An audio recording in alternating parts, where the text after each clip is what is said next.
ထိုင်းနိုင်ငံကိုကာလဝမ်းရောဂါဘေးကကယ်တင်ခဲ့တဲ့သမုဒ္ဒေဂါထာလူပေါင်းများစွာသေဆုံးခဲ့တဲ့ထိုင်းနိုင်ငံရဲ့ကာလဝမ်းရောဂါကပ်ဆိုးကြီးကိုသမုဒ္ဒေဂါထာတော်ကြီးနဲ့ကယ်တင်ငြိမ်းအေးခဲ့တဲ့ဒီသမိုင်းစစ်ကိုယနေ့ခေတ်လူအများစုသတိမထားမိကြတော့ပါဘူး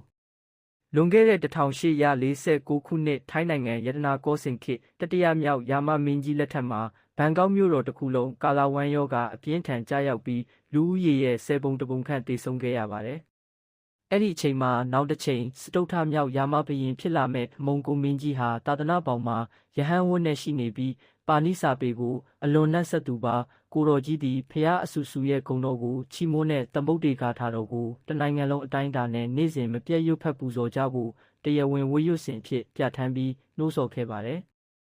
ထူးခြားစမ်းကြယ်စွာဖြင့်သမုဒ္ဒေဂါထာတော်ကြီးကိုတနိုင်ငံလုံးနေ့စဉ်မပြတ်အုပ်အော်တောင်းနှင်းရွတ်ဖတ်ပြီးနောက်ကာလဝမ်းရောဂါကပ်ဆိုးကြီးသည်အရှိန်ဟုန်ဖြင့်ကျဆင်းသွားပြီးလုံးဝငြိမ်းအေးသွားခဲ့ပါတယ်။ဒါကြောင့်သမုဒ္ဒေဂါထာတော်ကြီးဟာဘေးအန္တရာယ်ကင်းဝေးစေကြောင်းထိုင်းတော်ဝင်သမိုင်းမှာခုနှစ်တက္ကရာအတိအကျနဲ့ကမဲတင်ကြံရစ်ခဲ့တာဖြစ်ပါတယ်။မိမိတို့ရဲ့ယနေ့စဉ်ဘဝမှာလည်းအစွမ်းထက်လာတဲ့သမုဒ္ဒေဂါထာတော်ကြီးကိုမပြတ်ရွတ်ဖတ်ပူဇော်ကြပြီးဖျားအဆူဆူရဲ့အဆောင်အရှောက်ကိုခံယူကြဖို့အကြိမ်ကြိမ်ရွတ်ဖတ်ကြဖို့တိုက်တွန်းနှိုးဆော်အပ်ပါသည်